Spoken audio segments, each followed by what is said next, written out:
हरे कृष्णा। आज एकादशी का पुण्य दिन उपस्थित हुआ है। स्वयं भगवान ही स्थिति में वास करते हैं, इसलिए हरिवासर माधव तिथि अनेक अनेक नामों से आज के दिन को जाना जाता है। और इस एकादशी के पुण्य दिन पर हम लोग भगवान की मुख निसृत वाणी श्री भगवद गीता को श्रवण करने के लिए उपस्थित हुए हैं। हम लोग भगवद गीता के तृतीय अध्याय को श्रवण कर रहे थे, जहाँ पर भगवान ने अर्जुन को कर्म योग का उपदेश देना आरंभ किया है। अर्जुन का प्रश्न था कि इस घोर पाप कर्म में मुझे आप नियुक्त क्यों करना चाहते हैं। तो भगवान उनको समझा रहे हैं कि अर्जुन, यदि तुम अपना कर्म नहीं करोगे, अपने क्षत्रिय धर्म का पालन करते हुए जो उसकी प्रिस्क्राइब ड्यूटीज हैं, जो उसकी रिस्पॉन्सिबिलिटीज हैं, वो यदि नहीं करोगे तो मिथ्याचारी कहलाओगे। और कर्म करे बिना कोई व्यक्ति रह भी नहीं सकता। जीवन निर्वाह के लिए भी कर्म करना बहुत आवश्यक है। अर्जुन भगवान से प्रश्न करते हैं कि प्रभु, मैं यदि कर्म करूंगा, यदि मैं युद्ध करूंगा, तो उसके माध्यम से तो मुझे बंधन, कर्म बंधन प्राप्त होगा, और मैं नहीं चाहता कि किसी कर्म बंधन में पड़ना। इसलिए अकर्म का आश्रय लेते हुए मैं तो युद्ध करने का इच्छुक नहीं हूँ। तब भगवान ने उनको नवे श्लोक के माध्यम से समझा रहे हैं कि कैसे कर्म करते हुए भी तुम बंधन से मुक्त हो सकते हो। अर्थात कर्म भी कर लिया जाए और उससे बंधन भी प्राप्त ना हो। ये तो बहुत अच्छा सॉल्यूशन है। ऐसा क्या बात है भगवान, बतलाइए। तो भगवान कहने लगे हैं, यज्ञार्थार्थ कर्मण्यो अन्यत्र लोकोऽयं कर्म बंधनम तदर्थम कर्म कौन्तेय मुक्त संग समाचर। भगवान ने अर्जुन को कहा कि अर्जुन, तुम यज्ञार्थात, यज्ञ के लिए कर्म करो। यज्ञार्थात कर्मणो, तुम यज्ञ के लिए यदि कर्म कर रहे हो तो उसके माध्यम से किसी प्रकार का बंधन नहीं होगा। लेकिन अगर अन्यत्र और किसी उद्देश्य से, अर्थात यज्ञ के उद्देश्य को छोड़ करके अपनी इंद्रिय तृप्ति के उद्देश्य से या और किसी इच्छा से यदि तुम कर्म कर रहे हो, तो क्या होगा? लोकोऽयं कर्म बंधनम, तो फिर तो तुम्हें बंधन, कर्म बंधन में फंसना पड़ेगा। जो भी हम काम करते हैं, अच्छा या बुरा, उसका कुछ ना कुछ प्रभाव होगा ही। आप पाप कर्म कीजिए तो उसके माध्यम से उसका फल होगा नर्क जाना, और अगर आप पुण्य कर्म करेंगे तो पुण्य कर्म का फल होगा स्वर्ग जाना। लेकिन ये दोनों के दोनों ही बंधन है। आप कहोगे स्वर्ग जाना कैसे बंधन है? ये स्वर्ग जाना एक सोने की चेन है जिससे कि जीव बंधा हुआ है, और ये नर्क इत्यादि जाना ये एक लोहे की चेन है। लेकिन अंततः सोने की चेन हो या लोहे की चेन हो, दोनों के अंदर बंधन तो है ही ना। दोनों के अंदर व्यक्ति बंधा हुआ तो है ही। वो अपने नित्य स्वरूप के अंदर प्रतिष्ठित नहीं हो पा रहा, वो भगवान के धाम नहीं जा पा रहा। ये आवागमन के चक्कर में वो पड़ा हुआ है। पुनरपि जन्मम पुनरपि मरणम ये लगा हुआ है। इसीलिए भगवान अर्जुन को कहते हैं, तदर्थम कर्म कौन्तेय मुक्त संग समाचरम। हे कुंती पुत्र, हे कौन्तेय, तुम भगवान की प्रसन्नता के लिए अपने नियत कर्म करो। तुम यज्ञ के लिए, यज्ञ मतलब हमने कल सुना था, स्वयं यज्ञपति विष्णु या कृष्ण, उनकी प्रसन्नता के लिए कर्म करो। अगर यज्ञ के उद्देश्य से कर्म किया जाए तो उसके माध्यम से कभी भी बंधन नहीं होगा। अब यहाँ पर यज्ञ के दोनों अर्थ लिए जा सकते हैं। कल हमने सुना था यज्ञ का मतलब साधारणतः हवन होता है ना? और जब हम हवन करते हैं, अभी हवन का जो कॉन्सेप्ट है, काफी शिक्षित लोग इस बात को स्वीकार नहीं कर पाते कि आग के अंदर खाली घी डाल देना, धान डाल देना और उसके माध्यम से तूने सारा का सारा तो वस्तु नष्ट कर दिया। इसकी बजाय तो और किसी को, गरीब को दे करके उसको भोजन करवा देते। कई तरह की बातें करते हैं जो तथाकथित शिक्षित लोग हैं, है ना? यज्ञ का कॉन्सेप्ट हर कोई समझ नहीं पाता। लेकिन वास्तव में शास्त्र में बतलाया गया कि जब वेद मंत्रों के माध्यम से जब हम यज्ञ वेदी को तैयार करते हैं, तो वो यज्ञ वेदी साक्षात यज्ञ कुंड वो विष्णु का मुख हो जाता है, भगवान का मुख हो जाता है। और भगवान उसके माध्यम से ही समस्त अन्न द्रव्य वस्तुएं ग्रहण करते हैं, है ना? इसीलिए यहाँ पर बतला रहे हैं, ऋग्वेद के अंदर इसलिए स्पष्ट वर्णन आता है कि भगवान एवं अन्य अन्य देवी देवता ये सब के सब यज्ञ के माध्यम से ही ग्रहण करते हैं, जिसके अंदर भगवान विष्णु सबसे ऊपर वाली पोजीशन पर है और सारे देवता क्रमशः अपने अपने अधिकार के अनुसार नीचे वाली पोजीशंस पर हैं और अग्नि उसके अंदर सबसे नीचे है। यहाँ अग्नि सबसे नीचे है उसका मतलब क्या हुआ कि अग्नि के माध्यम से ही अग्नि सबसे ज्यादा एक्सेसिबल है, अग्नि सबसे ज्यादा निकट है। अग्नि के माध्यम से ही देवता, समस्त देवता और विष्णु ये क्या करते हैं, द्रव्यों को ग्रहण करते हैं। इसलिए हम जब भी यज्ञ करते हैं, आपने देखा होगा, यज्ञ करने से पहले, अग्नि स्थापन करने से पहले बहुत कुछ विधि विधान किया जाता है। वहाँ पर बहुत मंत्रों से वहाँ पर बहुत विधि विधान है, कैसे वहाँ पर अग्नि प्रजुक्षण किया जाता है, कैसे उत्कर्ण निरसन किया जाता है, यज्ञ के अंदर ये सारी विधि है। तो ये सब का सब करने के पीछे उद्देश्य क्या है कि हम उस छोटे सा गड्ढा जो हमने खोदा है जहाँ पर आग लगेगी, उस गड्ढे को, उस गर्त को, उस यज्ञ कुंड को हम विष्णु के मुख के रूप में परिणत कर दे रहे हैं, वेद मंत्रों के द्वारा। मंत्रों के अंदर इतनी शक्ति है। इसलिए यहाँ पर बतलाया कि यज्ञ कुंड वो साक्षात विष्णु का मुख बन जाता है और उस यज्ञ कुंड के माध्यम से, उस अग्नि के माध्यम से ही देवता और भगवान विष्णु वो द्रव्यों को, आहुति को ग्रहण करते हैं। अब साधारणतः ये चीज देख करके जड़ नेत्रों से, जड़ बुद्धि से इसको समझना मुश्किल है, लेकिन जैसे एक उदाहरण से समझ सकते हैं। जैसे आपने देखा हो credit card system, credit card system के अंदर क्या होता है, आप पैसा जमा करते हो और आपको क्रेडिट कार्ड मिल जाता है ना?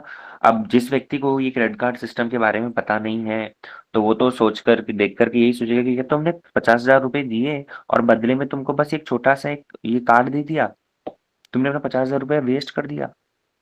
लेकिन वास्तव में वो 50,000 रुपया जो दिया गया है, उसके उसके बराबर ये क्रेडिट कार्ड का मूल्य है ना? और वो क्रेडिट कार्ड कैसा है, जिसको आप कहीं भी, पैसा आपने दिया दिल्ली में और अब वो क्रेडिट कार्ड अगर आप बंबई में भी व्यवहार करोगे तो वो चलेगा। क्यों? क्योंकि वो पैसा आपने वहां दिया था, लेकिन वहां से आप उसको मुंबई में भी एक्सेस कर पा रहे हो, है ना? पैसा जमा कराया एक जगह और व्यक्ति बैंक में अकाउंट में पैसा जमा करवाते हैं एक जगह, निकाल लिया जाता है अन्य जगह। तो पैसा कैसे पहुंच गया? जिस व्यक्ति को ये बैंकिंग सिस्टम के इंटीग्रेटेड के बारे में पता नहीं है, वो तो यही सोचेगा कि पैसा नष्ट कर दिया, यहाँ दे दिया। लेकिन वास्तव में क्या है, यज्ञ के माध्यम से हम जब जो भी अन्न द्रव्य यहाँ देते हैं, वो भगवान को एवं देवी देवताओं को प्राप्त होता है। जैसे पितरों का श्राद्ध इत्यादि किया जाता है, तो उसके माध्यम से हम उन्हें प्रदान करते हैं यहाँ पर मंत्रों के द्वारा, और वो उनको जिस भी लोक में वो है वहां पर प्राप्त हो जाता है। तो ये currency exchange credit card system के द्वारा हम इसको समझ सकते हैं। मुख्य रूप में भगवान यह कहना क्या चाह रहे हैं कि यज्ञार्थात कर्मण्यो अन्यत्र, यज्ञ के उद्देश्य से कर्म करो। यज्ञ का मतलब क्या है हुआ? यज्ञ का मतलब है त्याग, यज्ञ का मतलब सैक्रिफाइस। मैं घी खा सकता था, लेकिन मैंने क्या किया, यज्ञ कुंड में आहुति दे करके भगवान की संतुष्टि के उद्देश्य से किया। मैं जो भी अन्न द्रव्य खा सकता था, लेकिन मैंने क्या किया, अग्नि के माध्यम से भगवान को अर्पण किया। तो यज्ञ का मतलब क्या? यज्ञ का मतलब सैक्रिफाइस। बहुत साधारण स्तर पर यदि समझो तो यज्ञ का मतलब सैक्रिफाइस, मतलब हमने अपने इंजॉयमेंट को भगवान के लिए त्याग दिया। ये यज्ञ है ना? यज्ञ का उद्देश्य यही है, यज्ञ का उद्देश्य भगवान की संतुष्टि। इसीलिए भगवान अर्जुन को यहाँ पर क्या कह रहे हैं कि तुम यज्ञ के उद्देश्य से कार्य करो। अर्जुन को कह रहे हैं कि अर्जुन, तुम एक क्षत्रिय हो, और ये क्षत्रिय व्यवस्था, ये जो वर्ण व्यवस्था है, ये वर्ण व्यवस्था, ये वर्ण और आश्रम, ये भी एक तरह का यज्ञ है, जिसका उद्देश्य क्या है? भगवान की प्रसन्नता। विष्णु पुराण के अंदर वर्णन आता है, वर्णाश्रम आचारवताम पुरुषेण पर पुमान विष्णु आराध्यते पंथा नान्य तत्तोष कारणम। वहां पर वर्णन आया है कि भगवान कहते हैं कि ये जो वर्ण आश्रम की व्यवस्था है, वर्णाश्रम आचारवताम पुरुषेण पर पुमान, वर्ण और आश्रम की जो व्यवस्था है, ये किस लिए है? ये है विष्णु आराध्यते, भगवान की संतुष्टि के लिए। नान्य तत्तोष कारणम, इसके अलावा और को उनको संतुष्ट करने का उपाय नहीं है। भगवान वर्णाश्रम धर्म से बड़े अच्छे से संतुष्ट होते हैं। तो ये बात जब कही गई है विष्णु पुराण के अंदर, विष्णु को संतुष्ट करना हो तो अपने वर्णाश्रम का पालन करो। तो यहाँ पर भी भगवान उसी बात का उल्लेख कर रहे हैं कि अर्जुन, तुम क्योंकि क्षत्रिय हो और क्षत्रिय वर्ण के अनुसार युद्ध करना तुम्हारी ड्यूटी है, तुम्हारा कर्म है, तो तुम उस कर्म को यदि करोगे भगवान की संतुष्टि के लिए, तो उसके माध्यम से तुम्हें बंधन नहीं मिलेगा। वेदों में कहा गया है ना, यज्ञो वै विष्णु, मतलब आप, यदि आप विष्णु की संतुष्टि के लिए कोई कार्य कर रहे हो, तो वो भी एक तरह का यज्ञ ही है। जैसे हम भक्त लोग, हम क्या करते हैं, भगवान की सेवा के लिए हम साक्षात रूप में तो यज्ञ कर नहीं रहे, अग्नि जला करके प्रत्येक दिन स्वाहा स्वाहा तो करते नहीं, लेकिन तब पर भी कृष्ण भावनामृत के अंतर्गत जो भी हम कार्य करते हैं, गुरुवर्गों ने जो कुछ हमको विधि विधान बतलाया है, ठाकुर जी को भोग लगाना है, भगवान का श्रृंगार करना है, ठाकुर जी का मंदिर मार्जन करना है, भगवान के लिए माला इत्यादि बनानी है, तो ये सब के सब कर्म ही तो है ना। लेकिन क्योंकि हमारे ये कर्म भगवान की संतुष्टि के लिए हो रहे हैं, इसलिए ये सारे के सारे कर्म क्या है, यज्ञ है। ये समस्त कर्मों को यज्ञ ही कहा जाएगा, क्योंकि यज्ञ का उद्देश्य भी है भगवान की संतुष्टि, और हम जो कार्य कर रहे हैं, हम जो भी भक्ति के अंतर्गत क्रियाएं करते हैं, उनका भी उद्देश्य है भगवान की संतुष्टि। तो यज्ञार्थात कर्मण्यो अन्यत्र लोकोऽयं कर्म बंधनम, कि हे अर्जुन, यज्ञ के उद्देश्य से किए जाने वाले कर्म कभी भी बंधन नहीं देते, लेकिन दूसरी ओर अपनी इंद्रिय तृप्ति के लिए किए जाने वाले जो भी कर्म हो, वो सब के सब बंधन का कारण है। भगवान इसलिए कह रहे हैं कि ये यज्ञ, इसके लिए तुम्हें किसी भगवत भक्त का मार्गदर्शन लेना पड़ेगा। किसी भगवत भक्त के मार्गदर्शन में ही ये कर्म की कुशलता सीखी जाती है। भगवान ने पहले ही वर्णन कर दिया, कर्म कौशलस्तु कर्म योगस्तु कौशलम, कि कर्म की कुशलता क्या है, कि बिना बंधन के उसको इस तरह से किया जाए कि वो कर्म ही हमें मुक्ति प्रदान करने वाला हो जाए। तो मनुष्य को परिश्रम पूर्वक कर्म तो करना है। भगवान अर्जुन को कह रहे हैं कि तुम मेरे उपदेशों के अनुसार कर्म तो करो, लेकिन क्योंकि ये कर्म तुम्हारी इंद्रिय तृप्ति के लिए नहीं है, ये कर्म मेरी आज्ञा के अनुसार है, मेरी संतुष्टि के लिए है, इसलिए तुम्हें बंधन नहीं मिलेगा। इंद्रिय तृप्ति के लिए कुछ भी किया जाएगा तो उसको बंधन की प्राप्त होगी, लेकिन कृष्ण की संतुष्टि के लिए, कृष्ण की प्रसन्नता के लिए यदि किया जाए, तो ऐसे में कोई बंधन नहीं होगा। इसलिए भगवान क्रमशः यहाँ पर, बल्कि ये तक होगा कि कर्म करते करते ही व्यक्ति प्रेम भक्ति को प्राप्त कर पाएगा, भगवत धाम जाने के योग्य हो जाएगा, अगर ठीक ठीक रूप में इस कर्म योग को समझ पाए, है ना। इसीलिए कर्म योग का मतलब है ही यही कि भगवान की संतुष्टि के लिए कर्म किया जाए, अनासक्त होकर के कर्म किया जाए, यज्ञ के उद्देश्य से कर्म किया जाए, त्याग बुद्धि से कर्म किया जाए, है ना। अब भगवान ने ये बात अर्जुन को समझाई। 9वें श्लोक तक भगवान ने कर्म योग की शिक्षा दे करके अर्जुन को ये सिद्धांत दिया कि तुम कर्म करो, क्योंकि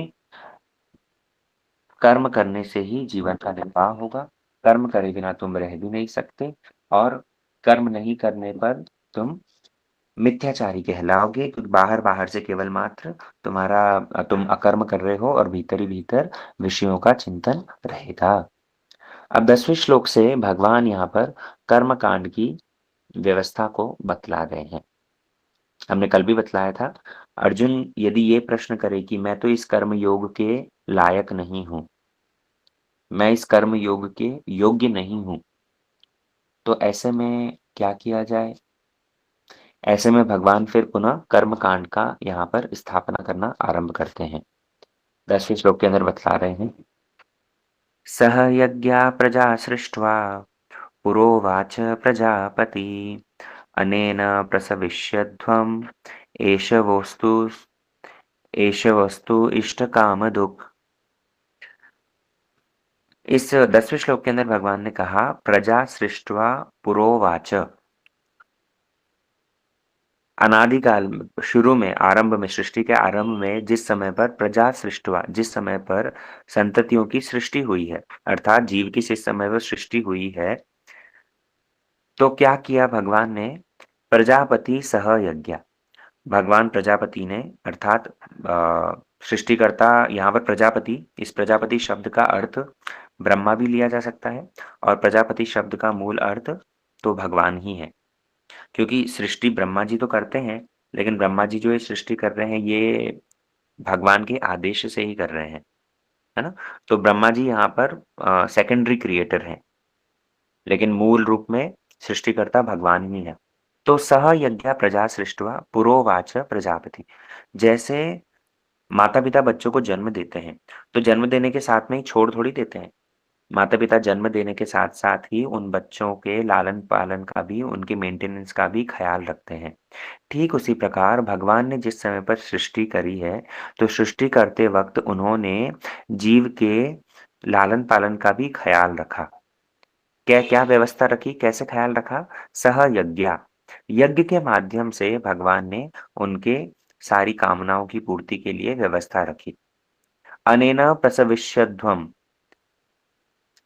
एष वोस्तु कामधुक्। क्या होता है, जिस समय व्यक्ति यज्ञ के माध्यम से प्रचेष्टा करता है, भगवान अर्जुन को कह रहे हैं कि तुम इस यज्ञ को, जो भगवान ने जीवों के लिए जो यज्ञ की व्यवस्था रखी है, तो तुम इस यज्ञ के माध्यम से ही सारी कामनाओं की पूर्ति कर पाओगे, सुखी हो पाओगे और तुम सुखपूर्वक अपना जीवन यापन करते-करते ही मुक्ति को भी प्राप्त करोगे। मतलब परम पद तक तुम पहुँच पाओगे यज्ञ के माध्यम से। अब यहाँ पर पुनः प्रश्न हो सकता है कि भगवान ने जो यज्ञ की व्यवस्था करी है, ये यज्ञ कैसे हमको परम पद तक ले जाएगा? देखो, यज्ञ ये एक व्यवस्था है कोऑपरेशन की। भगवान, देवताओं के बीच में और मनुष्यों के बीच में एक जो कोऑपरेशन स्थापित होता है, कोऑपरेशन समझते हैं? कोऑपरेशन मतलब बातचीत या साधारण रूप में सामंजस्य। इनके बीच में ये जो कोऑपरेशन स्थापित हो रहा है, वो यज्ञ के माध्यम से ही हो रहा है। भगवान ने सबकी व्यवस्था कर रखी है। भगवान ने प्रत्येक जीव के लिए व्यवस्था करी है। जब माँ गर्भवती होती है, तो उस समय पर मातृपयोधर में दुग्ध नहीं होता, लेकिन संतान के जन्म लेने के साथ-साथ ही माँ के पयोधर में दुग्ध का संचार हो जाता है। और दुग्ध कब तक? जब तक संतान दूध पीने वाली है। जैसे ही थोड़ी बड़ी होने लगती है, जैसे ही अन्न पर स्विच होती है, उस समय पर माँ के पयोधर से पुनः दुग्ध गायब हो जाता है। तो ये भगवान की तो व्यवस्था है, संतान के जन्म लेने के साथ-साथ ही उन्होंने व्यवस्था कर दी। केवल मात्र मनुष्य के लिए ही नहीं, जितनी भी अन्य-अन्य योनियाँ हैं, निम्न योनि हो, चाहे श्रेष्ठ योनि हो, सभी के अंदर ही भगवान एकमात्र व्यवस्था करने वाले हैं। वे व्यवस्थापक हैं। इसीलिए इस बात को हमको समझना होगा कि भगवान ने सृष्टि के अनादि में ही, सृष्टि करने के साथ-साथ ही ये यज्ञ की व्यवस्था रखी है, ताकि हम मनुष्य अपनी इच्छाओं की पूर्ति के साथ-साथ यज्ञ का आश्रय लेकर के आगे बढ़ सकें, एडवांस हो सकें। अन्य जितनी सारी योनियाँ हैं, उन योनियों के अंदर भगवान ने व्यवस्था तो करी है, लेकिन उन अन्य योनियों के अंदर व्यक्ति बुद्धि का व्यवहार नहीं कर सकता। जीव बुद्धि का व्यवहार करके और कैसे कर्म करने चाहिए वो विचार नहीं कर सकता। क्या बात समझ में आई? वापस से कह रहा हूँ, समझिएगा। अन्य-अन्य जितनी सारी योनियाँ हैं, पशु योनि, वृक्ष योनि, कीट, पतंग जितनी सारी योनियाँ हैं, उनको कहा जाता है भोग योनि। क्यों? क्योंकि उसके अंदर जीव के पास में इतनी विकसित बुद्धि नहीं है, उसकी वैसी चेतनता नहीं है कि वो अपने किए हुए कर्मों को एनालाइज़ कर सके, विचार करके कर्म करे। नहीं, एक कुत्ता, एक कुकुर, एक बिल्ली, एक वृक्ष, एक पशु, पक्षी जो भी हो, ये सब के सब अपने-अपने स्वभाव के अनुसार कर्म करने के लिए बाध्य हैं। वे और ये कर्म करने के साथ-साथ ही उनको किसी प्रकार का कर्म बंधन भी नहीं मिलेगा। उदाहरण से समझो, जैसे आप सड़क पर जा रहे हैं। सड़क पर जाते हुए किसी कुत्ते ने आपको काट लिया। अब कुत्ते ने आपको काटा है, तो वो तो पशु योनि में है, उसने अन्य व्यक्ति को कष्ट दिया, अन्य जीव को कष्ट दिया, तो वो पशु योनि में होने के कारण भी, क्योंकि वो आपको काट रहा है, तब पर भी उसको कोई कर्म बंधन नहीं लगेगा। लेकिन अगर आपने उठ करके पलट करके उसको पत्थर मार दिया, तो आपने अन्य जीव को कष्ट दिया ना, तो कष्ट दिए देने के फलस्वरूप आपको कर्म बंधन में फंसना पड़ेगा। ये ज्ञान, ये बुद्धिमानी भगवान ने मनुष्यों को दी है। अभी कुत्ता तो, वो उसके अंदर ये बुद्धि नहीं है कि मैं अगर किसी मनुष्य को या किसी अन्य जीव को काट रहा हूँ, उसको कष्ट दे रहा हूँ, तो मुझे भी कष्ट भोगना पड़ेगा, उसके अंदर ये बुद्धि नहीं। लेकिन मनुष्यों के अंदर भगवान ने ये बुद्धि प्रदान करी है, और बुद्धि प्रदान करने के साथ साथ ही हम अपने कर्मों को एनालाइज कर सकते हैं, विचार करके हम कर्म कर सकते हैं। वास्तव में होता क्या है, हम अपनी बुद्धि को व्यवहार नहीं करके, प्राय मनुष्य, मैंने भगवत भक्तों की बात छोड़ करके, प्राय लोग आजकल किस में लगे हुए हैं? आहार, निद्रा, भय, मैथुन, इसके अलावा और कोई काम नहीं। अपने परिवार के लालन पालन में, जो हमारे हॉरिजॉन्टल रिलेशनशिप है, उसके लिए तो विचार करते हैं। परिवार के लालन पालन इत्यादि के लिए कितने कुछ पाप कर्म कर बैठते हैं, जिसके अंदर जिसका जो कर्म बंधन प्राप्त होगा, जिसका फल क्या होगा, उस विषय में विचार नहीं होता। लेकिन वास्तव में भगवान ने हमें बुद्धि प्रदान करी, और बुद्धि प्रदान करने के साथ साथ ही शास्त्रों में यज्ञ की व्यवस्था बतलाई। यज्ञ की व्यवस्था मतलब क्या? यज्ञ की व्यवस्था मतलब यज्ञ के माध्यम से हम अपनी इच्छाओं की पूर्ति करें। और सबसे बड़ा यज्ञ क्या है? वेदेश्च सर्वैर अहमेव वेद्यो। यज्ञ के माध्यम से वेदों के अंदर भगवान ही यज्ञपति हैं, उस बात को समझना होगा।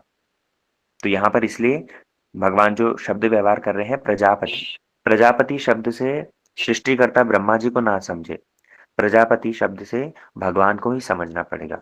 भगवान यज्ञपति हैं, भगवान प्रजापति हैं।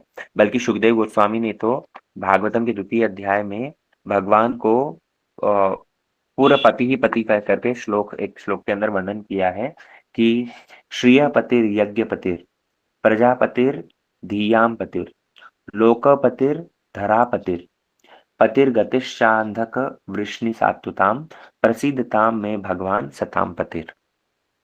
इतनी बार पति पति पति शब्द का व्यवहार करके सुखदेव गोस्वामी कहते हैं कि ये भगवान पति मतलब मालिक है, भगवान स्वामी है। किसके पति हैं? श्रियापति, भगवान श्री के पति हैं।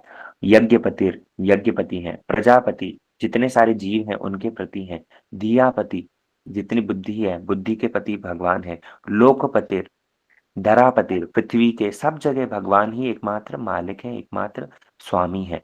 इसलिए प्रसिद्धताम में भगवान सताम पति, ऐसे भगवान जो समस्त साधुओं के भी स्वामी हैं, ऐसे भगवान प्रसन्न हो। तो ये प्रजापति शब्द को व्याख्या करने के लिए यहाँ पर बतलाया गया है। तो कहने का उद्देश्य क्या है? इस श्लोक के अंदर भगवान ने बतलाया कि जैसे माता पिता संतान को जन्म देने के साथ साथ ही उसकी मेंटेनेंस की, उसके लालन पालन की व्यवस्था करते हैं, ऐसे ही भगवान ने भी, प्रजापति ने भी जब सृष्टि करी है, तो सृष्टि करने के साथ साथ ही जीव के लालन पालन के लिए, उनके मेंटेनेंस के लिए व्यवस्था करी। और वो व्यवस्था क्या है? सयज्ञ, सह यज्ञ, वो यज्ञ की व्यवस्था है। और यज्ञ मतलब क्या? अब कलयुग चल रहा है, तो कलयुग के अंदर तो हम स्वाहा स्वाहा कर नहीं सकते। कलयुग के अंदर क्या यज्ञ है? तो कलयुग के अंदर संकीर्तन यज्ञ का आश्रय लेना जीव के लिए सर्वश्रेष्ठ है। कलयुग के अंदर ये संकीर्तन यज्ञ ही सबसे श्रेष्ठ है। इसलिए भागवतम के अंदर वर्णन आता है, कृष्ण वर्णम तुषा कृष्ण सांगोपांग अस्त्र पार्षदम, यज्ञे संकीर्तन प्राय यजंती ही सुमेध स। कलयुग के जीवों के लिए ये संकीर्तन यज्ञ श्रीमन चैतन्य महाप्रभु लेकर के आए। जैसे साधारण यज्ञपति वो भगवान विष्णु है, वैसे ये संकीर्तन यज्ञपति कौन है? ये संकीर्तन यज्ञ लाने वाले श्रीमन महाप्रभु हैं, चैतन्य महाप्रभु। और ऐसे चैतन्य महाप्रभु जो कि संकीर्तन यज्ञ को लेकर के आए हैं, जीव को इस संकीर्तन यज्ञ के अंदर ही आहुति देनी पड़ेगी। कैसे आहुति देनी पड़ेगी? भगवान के नाम का आश्रय लेकर के, भगवान नाम को निष्ठापूर्वक जप करके, भगवान नाम का संकीर्तन करके, अन्यों को भी इसके अंदर नियुक्त करके। ये कलयुग का यज्ञ है। कलयुग के अंदर आग लगा करके स्वाहा स्वाहा करने वाले यज्ञ का इतनी प्रधानता नहीं है। कलयुग के अंदर जिस यज्ञ की प्रधानता है वो है संकीर्तन यज्ञ। और जिस संकीर्तन यज्ञ यज्ञ को श्रीमद् चैतन्य महाप्रभु ने आरंभ किया। आ रही है ना गौर पूर्णिमा। इस गौर पूर्णिमा पर ही आविर्भूत होकर के, फाल्गुन पूर्णिमा पर आविर्भूत होकर के श्रीमद् महाप्रभु ने संपूर्ण विश्व के अंदर ही ये कृष्ण संकीर्तन कोलाहल को प्रचार प्रसार किया। अपने गांव के माध्यम से महाप्रभु ने संकीर्तन यज्ञ को कलयुग का प्रधान यज्ञ बतलाया। और इसी के ही अंदर जो जितने अच्छे से योगदान दे पाए वो उतना ज्यादा धन्य है। क्योंकि श्लोक के अंदर बतलाया सुमेधसा। सुमेधसा मतलब जो बुद्धिमान है। जो व्यक्ति अल्प बुद्धि वाले हैं वो व्यक्ति संकीर्तन यज्ञ में योगदान नहीं दे पाएंगे। लेकिन आप लोग बड़े भाग्यवान हैं, आप लोग बड़े बुद्धिमान हैं, सुमेधा संपन्न है कि आप लोग महाप्रभु के अनुगत होकर के, गुरुवर्गों के अनुगत होकर के इस संकीर्तन यज्ञ में योगदान दे रहे हैं। संकीर्तन मतलब क्या? बहुर्भिर मिलित्वात् कीर्तनम तदेव संकीर्तनम। हम सब मिल करके भगवान नाम का उच्चारण करते हैं, भगवान नाम जाप करते हैं, खोल करताल लेकर के कीर्तन किया जाता है, तो वही संकीर्तन है। आप लोग प्रत्येक दिन जिस प्रकार भगवान नाम की जो क्लास होती है, सवेरे के सत्र में हरिनाम जाप के अंदर जुड़ते हैं, संकीर्तन कीर्तन के अंदर भाग लेते हैं, अभी जो बाद में भगवान नाम पदावली कीर्तन होगा, तो ये ही संकीर्तन है। और ये बुद्धिमान लोगों का ही काम है। वो लोग तो यही सोचेंगे कि क्या सुबह सुबह उठना, क्या सुबह उठ कर केवल मात्र हरे कृष्णा करते रहना, है ना।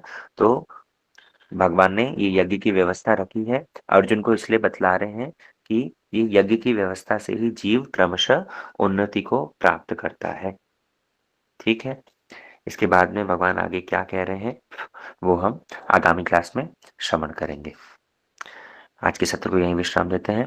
वाञ्छाकल्पतरुभ्यश्च कृपा सिन्धुभैव च पतितानां पावनेभ्यो वैष्णवेभ्यो नमो नमः।